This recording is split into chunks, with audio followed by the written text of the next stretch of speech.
ஹalleluya. மீண்டும் இந்த காலைவேளையில் உங்கள் யாவரையும் இயேசு கிறிஸ்து நாமத்தில் வாழ்த்துகிறேன்.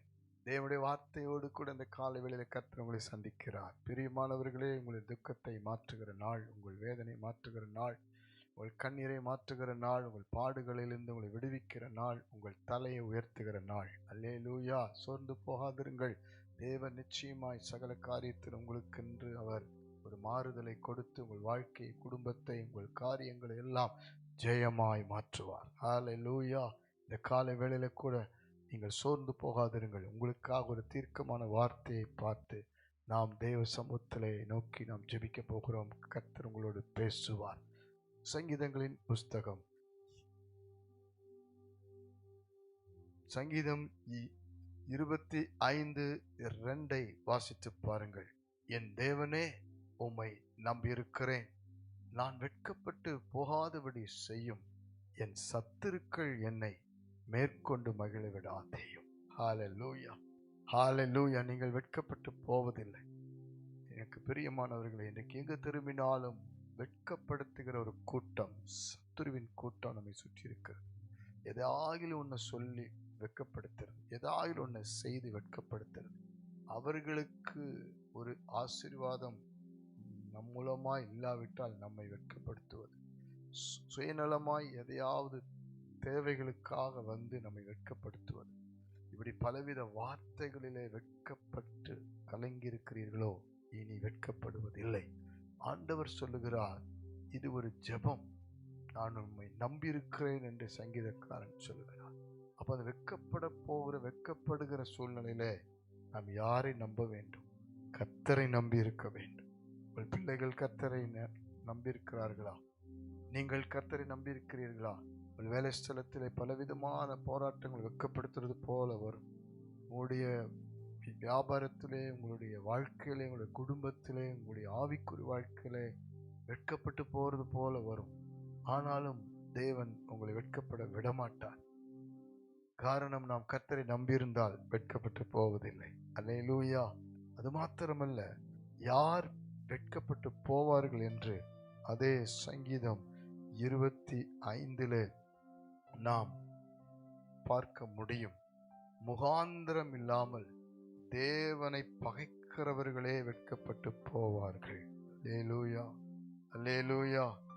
எனக்கு பிரியமானவர்களே, ஆண்டவர் சொல்லுகிறார், உங்களுக்கும் எனக்கும் ஆண்டவர் ஒரு மாற்றத்தை கொடுக்கிறார். காத்திருக்கிறவர்கள் வெட்கப்பட்டு போவதில்லை. கர்த்தரை நோக்கி காத்திருக்கிறவர்கள் வெட்கப்பட்டு போவதில்லை.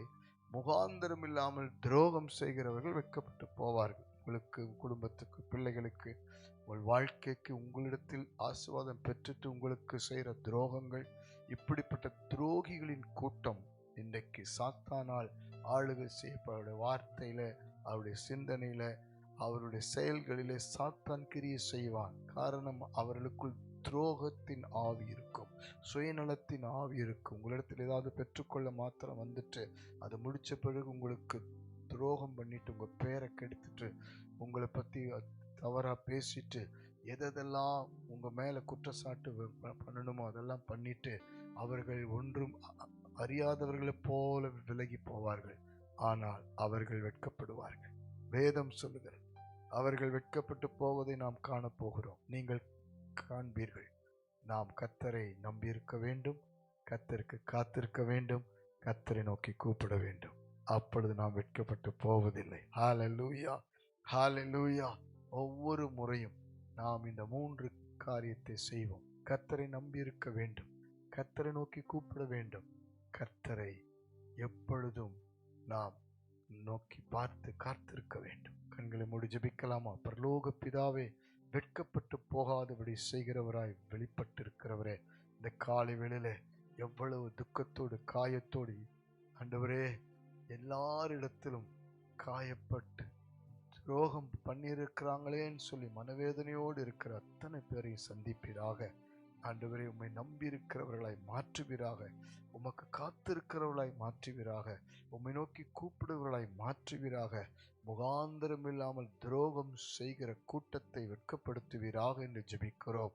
இன்றைக்கும் கண்ணீரோடு இருக்கிற ஆண்டவரே, கணவன் மனைவிக்குள் இருக்கிற துரோகம், பிள்ளைகள் பெற்றோருக்குள் இருக்கிற துரோகங்கள், சுற்றுப்புறத்தாரில் சொந்த பந்தங்கள் இருக்கிற துரோகம், எந்தெந்த வகையில சுயநலத்தின் காரியங்கள் எதெல்லாம் இவர்கள் வாழ்க்கையில துரோகமாய் காணப்படுகிறதோ அந்த கூட்டத்தை எல்லாம் வெட்கப்படுத்தி ஒவ்வொருத்தருடைய தலையை நிமிர பண்ணி ஆசீர்வதிப்பீராக. இனி வெட்கப்பட்டு போகாதபடி செய்வீராக. இயேசுவின் நாமத்தில் ஜெபிக்கிறேன். கர்த்தர் அற்புதம் செய்ததற்காய் நன்றி, நன்றி, நன்றி. எங்கள் கண்கள் காண நீர் அப்படி செய்ய போவதற்காய் நன்றி அப்பா. இயேசுவின் நாமத்தில் சாத்தானை வெட்கப்படுத்தி ஆண்டவரே, யோபு வாழ்க்கையில இரட்டந்தனையான பலனை கொடுத்து உயர்த்தினது போல ஒவ்வொருடைய வாழ்க்கை ஆசீர்வதித்து உயர்த்தும். இயேசுவின் மூலம் ஜெபிக்கிறோம் நல்ல பிதா.